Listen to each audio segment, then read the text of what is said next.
Assalomu alaykum hurmatli Pakapak muxlislari. Bugungi battleimizni boshlaymiz. Demak, o'ng tomonda Note 20, eng so'nggi Note flagmani desa ham bo'ladi. Mana. Ajoyib. Va chap tomonda Note 4 desam ishonmanglar, chunki hazillashdan bu o'zimning eski smartfonim. Aytgandek, agar eski smartfonlarni sizga ko'rsatishni xohlasangiz, izohlarda yozing, balki sizga qiziq bo'lar. Hazillarni chetga olamizda eng kuchli bo'lgan mana shunday Galaxy Note 20 Ultra ni kutib olamiz. Demak, raqiblar Note 20 hamda Note 20 Ultra. Tabiiy savol tug'iladi, nega bularni solishtiryapman? Chunki bu baribir kuchliroq smartfon, bu esa kuchli emas. Lekin xarid qilayotgan paytimizda baribir o'ylab ko'ramiz. Buni olaylikmi yoki bunimi? Chunki bu qimmatroq, bu esa arzonroq smartfon. Va hozir shu savolga javob berishga harakat qilaman. Demak, birinchi navbatda dizayndan boshlaymiz. Biz har bitta smartfon haqida alohida video oldik. Agar tomosha qilmagan bo'lsangiz, mana bu yerda chiqadi. Note 20 hamda Note 20 Ultra haqidagi videolar. Tomosha qiling albatta. Chunki bu yerda biz ularni solishtiramiz. Agar e'tibor bergan bo'lsangiz, bu oyna effektiga ega. Demak, agar harakat qilib ko'rsam, mening aksimni ko'rasiz, mana. Va bunisida matovoy покрытие, ya'ni qo'l izi qolmaydigan, o'ziga xos shunday plastik. Sababini men haligacha tushunmadim, nega bunday qimmat smartfonda plastik ishlatilyapti. Lekin bu plastik qaytib ishlab chiqarilgan plastik, demak, mustahkam bo'lishi kerak va bunisi shisha. To'g'ri, Note Ultrada ham mana shunday effektli ranglari bor, lekin eng keng tarqalganlari baribir qora rang. Chunki barchaga mos keladi va albatta mana bu kameralarga e'tibor bermay iloj yo'q. Chunki juda ham katta, ayniqsa Ultrada. Va solishtiradigan bo'lsak, Ultraniki ancha yirik va qalinlik jihatdan ham Ultra ancha yirik. Mana. Ko'ryapsizmi? Shuncha joy qolyapti Note 20 da. Demak, bu jihatdan Ultra demak noqulayroq.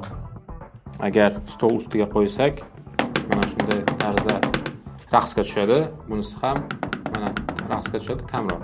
Bu kameralarning sifatini sinab ko'ramiz. Videoning davomida bo'ladi. Hozircha dizaynga qaytsak, demak, old tomoniga e'tibor beramiz. Old tomonida bunda ikki yoni bukilgan displey 120 Hz li.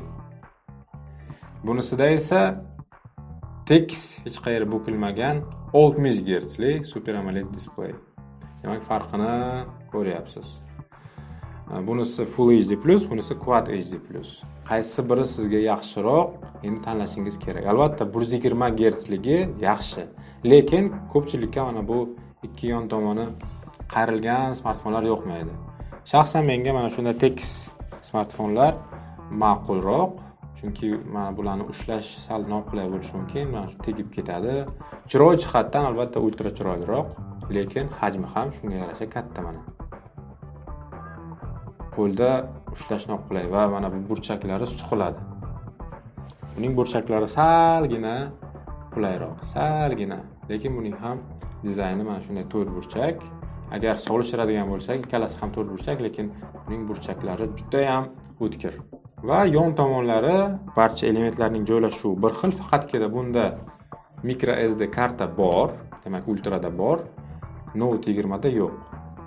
Tushungan bo'lsangiz, Ultra juda ham har jihatdan yaxshi smartfonga o'xshayapti. Note 20 esa shu Ultra smartfonining kamaytirilgan smartfonga o'xshaydi. Har jihatdan, ayniqsa shu displey jihatdan. Ichki ko'rsatkichlari bo'yicha ikkala smartfon ham bir xil. Mana bu yerda barcha ma'lumotlar chiqadi. Yoki Exynos yoki Snapdragon bo'lishi mumkin. Bizdagi smartfonlar Exynos, lekin men bir qiziq jihatga e'tibor berdim. Agar Geekbenchga qaraydigan bo'lsak, single core'da Note 20 850, Note 20 Ultra 909 ko'rsatyapti va multi core'da 2644 bu Ultrada va 2667 bu Note 20 da. Deyarli bir xil ko'rsatkichlar deyish mumkin, lekin 59 ball Bu sezilarli. Yana qayta bularni sinash kerak, lekin ikkalasida ham bir xil protsessor. Hozir buning speed testini uyushtiramiz. Buning uchun smartfonlarni o'chiramizda. Hozir smartfonlarimiz o'chiq holatda, qani qaysi biri tezroq yonadi? 1, 2, 3.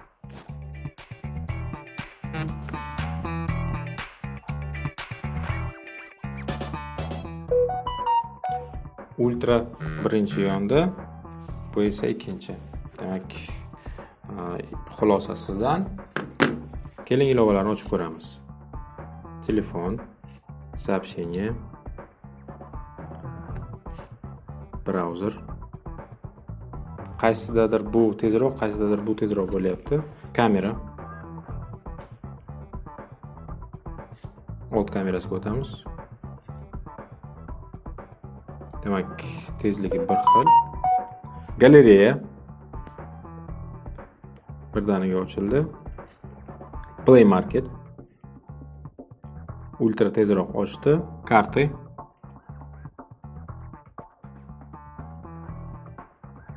Note 20 tezroq.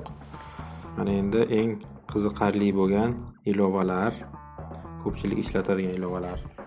Demak, Instagram pakapakuzga kir deyapti. Telegram.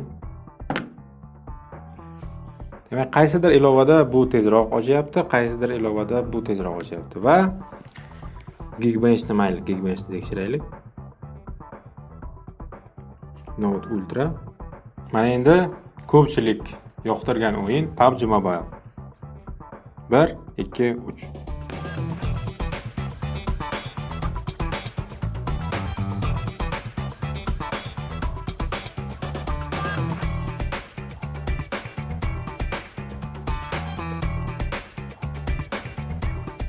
Demak, ultra tezroq ochildi. Demak, hozir eski ilovalarni ochib ko'ramiz. Demak, masalan, nima deylik? Google Play. Muammosiz. Demak, tezlik jihatdan ikkalasini bir xil deyishimiz mumkin. PUBG Mobile bunda tezroq ochildi, lekin bu internet bilan bog'liq edi deyishi mumkin. Chunki ikkalasi ham bitta Wi-Fi ga ulangan. Balki bu o'ziga tortib olgandir kuchni. Bilmadim. Xullas, tezlik jihatdan muammo bo'lishi mumkin emas. Agar sizga shunchaki tez smartfon kerak bo'lsa, bunisini olsangiz ham bo'ladi. Endi eng qiziqarli menimcha uning kameralariga o'tamiz. Mana. Ko'rinishidan bilinib turibdi, bunda kameralar zo'r bo'lishi kerak. Mana ikkalasining ham ma'lumotlari shu yerda. Demak, albatta bundagi kamera bunda yo'q, lekin real hayotda qanchalik farq qiladi ekan? Hammaga mana shu qiziq. Shuning uchun foto va video test. Ketdik.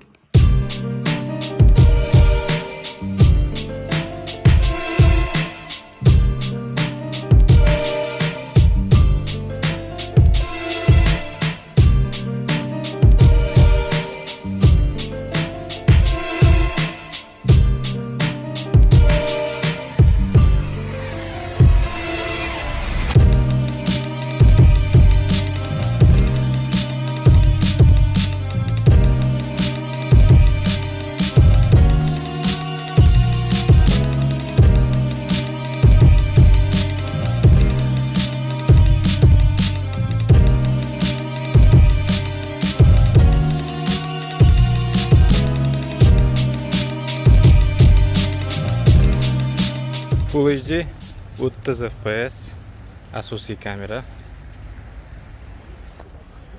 Juda ham yorug' kun. Quyoshga chiqsam hozir ranglar juda ham yomon bo'ladi. Shunga soyada yuribman.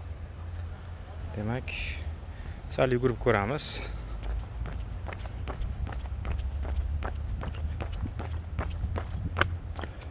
Keng qamrovli kamera.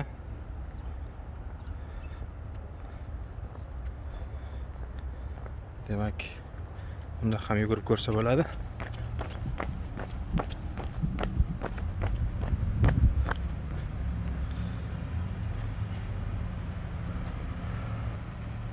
To'g'risini aytsam, menga Note 20 dagi video ko'proq yoqyapti.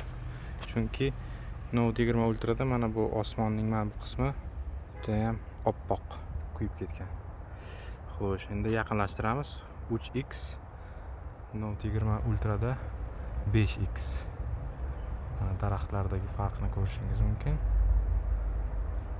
Yanada yaqinlashtirishga harakat qilamiz hozir. Demak, mana 20 Ultra'da 20x mana barglariga qarasangiz, demak Note 20 da 12x va ikkalasining ham 12x dagi sifatini ko'rmoqchi bo'lsangiz, mana ikkalasida ham 12x mana. Menimcha Note 20 ning o'zi ham yaxshi. Full HD 60 fps asosiy kamerasiga olinyapti va osmonning mana bu qismi menga ultrada yoqmayapti. Note 20 ning o'zida yaxshiroq. Va qiziqarli tomoni shundaki, endi keng qamrovli kameraga ham, zoomli kameraga ham video olishning imkoniyati yo'q. Faqatgina asosiy kamerasiga. Va endi avtofokusni tekshirib ko'ramiz. Note 20 da zo'r. Note 20 Ultra'da ancha yaxshi, ajoyib. Juda ham yaqin joylashtirsam ham fokus olyapti. Yaxshi. Ikkalasining ham avtofokusi juda ham zo'r. Yugurib ko'ramiz.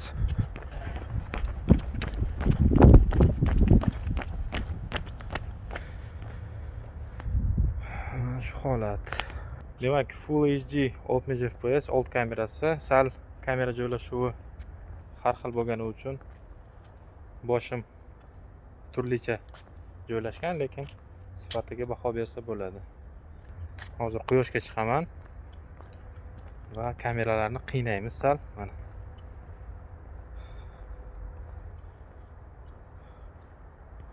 to'g'risi o'zimga ko'rinmayapti. Mana quyosh bo'lsa va yugurib ko'ramiz.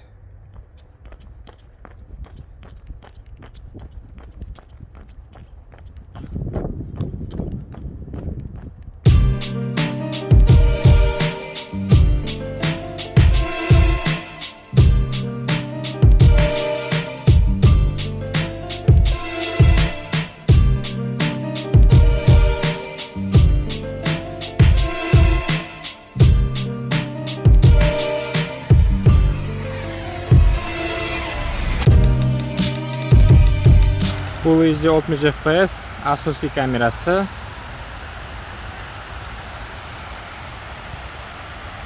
Stabilizatsiyasiga e'tibor berasiz. Yugurib ko'ramiz.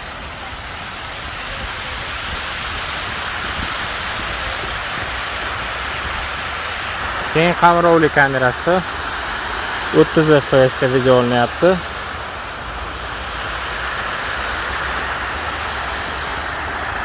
Negadir 60 fps ga video olish imkoniyati yo'q keng qamrovli kamerasida.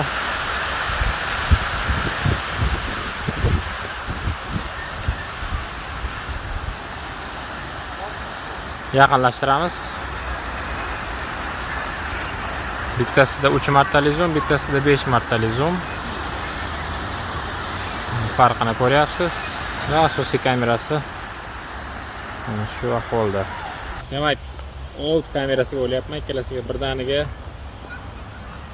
Note 20 Ultra, Note 20 sifatiga baho berasiz.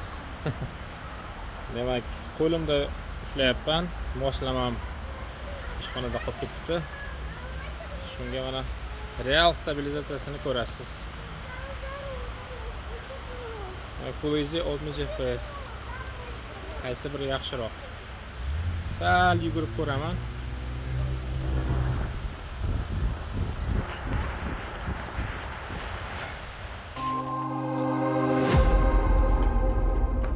Menimcha ikkalasining sifati deyarli bir xil, hattoki ba'zi vaziyatlarda Note 20 da salgina yaxshiroq kartinka deyiladi. Endi rasm sifati bo'ldi va Note 20 Ultraning kuchi bu yerda 5 martalik optik zoom bor, bunda faqat 3 marta va video olayotganingizda bunda 20 martalik zoom bor yoki rasm olayotganingizda 50 martalik zoom bor. Lekin real hayotda bu qanchalik sizga kerak bo'ladi bilmadim. Mana buning 30 martalik zoom'i ham yetib ortishi mumkin. Video olganingizda bunda 12 martalik zoom bor. Xullas, agar sizga mana shu kamerasi aynan muhim bo'lmasa, shuni o'zini olishingiz mumkin. Davom etamiz. Endi navbat audio sifatiga. Mana audio sifati farq qiladimi yoki yo'q.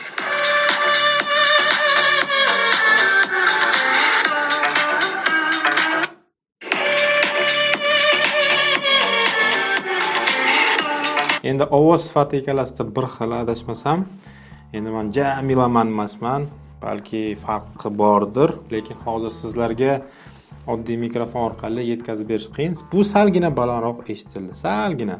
Bundagi bor va bunda bo'lmagan xususiyatlar haqida gapirsam. Demak, qo'shimcha xotira joylashtirish bunga mumkin. Bunda 512 GB lik versiyasi ham bor. Bunda faqat 256 GB. Buning SP'ni 9 millisekund, demak, ortda qolishi bunda 20 millisekunddan ortiq, lekin real hayotda ikkalasidagi farqni sezmaysiz. Menimcha bu siz uchun ko'rsatkich bo'lishi kerak emas. Qolaversa, mana bu tekst ekranda chizish, yozish ishlari osonroq. Bunda sal noqulayroq bo'lishi mumkin. Ikkalasida ham NFC bor, ikkalasi ham suvdan qo'rqmaydi, suvning ostida ishlashi mumkin. Ikkalasi ham 25 wattli superchargerni qo'llab-quvvatlaydi, lekin bu rekord emas bugungi kunda. Buning batareykasi 4500 mAh, buning batareykasi 4300 mAh, lekin ishlash jihatdan bu ham yaxshi ishlaydi. Bundan qolishmaydi, chunki buning ekrani salgina tejamliroq. Va eng katta farqi albatta bu smartfonlarning narxi. Agar siz oldindan buyurtma bergan bo'lsangiz, mana shunday Galaxy Buds Live quloqchinlarni olishingiz mumkin edi, lekin agar kechikkan bo'lsangiz, faqat smartfonlarning o'zini sotib olasiz. Lekin biz bilamizki, Samsung smartfonlari vaqt o'tishi bilan narxi tushadi va mana hozir Note 10 Plus narxida tushgan. Ular juda ham yaxshi smartfonlar. Menimcha ularni ham xarid qilish hozir juda ham yaxshi bir tanlov bo'lishi mumkin. Dizayn jihatdan qolaversa, ular ham chiroyli. Ularning kameralari mana shunday bo'rtib chiqmagan. Bu endi S20 hamda S20 Ultraning davomi sifatida chiqqan smartfonlar. Shaxsan menga qulaylik jihatdan Note 20 yoqdi. Chunki Note Ultra men uchun juda ham katta smartfon. Qolaversa, mana bu rang menga yoqmadi. Endi albatta unda ham bronza rangi bor, uning matoviy pokritiyasi bor, lekin hajm jihatdan bu menga sal kattalik qildi. Mana bu Note 20 ni o'zi qulayroq ko'rindi menga. Bilmadim. Lekin Note 20 shishadan emas, plastikdan qilingani uchun sal endi o'ylanib qoldim. Qolaversa, Note 20 da mana shu kameralar simmetrik joylashtirilmaganligi meni juda ham g'azabimni qo'zg'ayapti. Mana ko'rishingiz mumkin, o'rtadagi kamerasi o'rtada joylashmagan. Chetda joylashgan sal. E'tibor berdingizmi shunga? G'alati emasmi shu? Menimcha g'alati. Va mana bunisida ham endi sizga ko'rinmasligi mumkin, lekin bunisida ham shu ahvol. Mana bu o'rtadagi kamerasi sal chetga qo'shganga o'xshayapti. Va bunda qo'shimcha ravishda mana avtofokus uchun lazer o'rnatilgan. Bunda bu narsa yo'q. To'g'risini aytsam, buning kamerasidan hayratda qolmadim. Agar bunga solishtiradigan bo'lsak, to'g'ri salgina yaxshiroq, ba'zi vaziyatlarda zoom yaxshiroq bo'lishi mumkin, lekin bu kamera ham yaxshi. Mana shunday bo'rtib chiqqan kamerani sotib olish shart emas. Agar yaxshi rasm olmoqchi bo'lsangiz, mana bu Note 20 ni o'zi ham yaxshi oladi. Demak, so'nggi xulosam shuki, men Note 20 ni tanlayman va sal arzonroq bo'lsa, bundan ham yaxshi bo'lardi. 900-800 dollar bo'lsa va orqasi shisha bo'lsa edi, juda ham zo'r bo'ladi, a'lo bo'lardi. Hozir sal savollarim bor. Atak Ultra yaxshi. Shu bilan bizning videomiz tugadi. Agar sizga yoqqan bo'lsa, like bosasiz. izohlarda o'z fikrlaringizni qoldirasiz. Siz qaysisini tanlardingiz? Ultranimi, 20nimi, 20nimi, ultranimi? E'tiboringiz uchun rahmat. Siz bilan Umid G'afurov edi. Kanalimizga obuna bo'ldingiz degan umiddaman. Obuna bo'lmagan bo'lsangiz, mana bu yerda hozir tugmasi bor. Shuni bosing. Xayr, pak. Arrivederci. Atak o'zimni mana Note 4 bilan qoldirmoqchiman. Zo'r.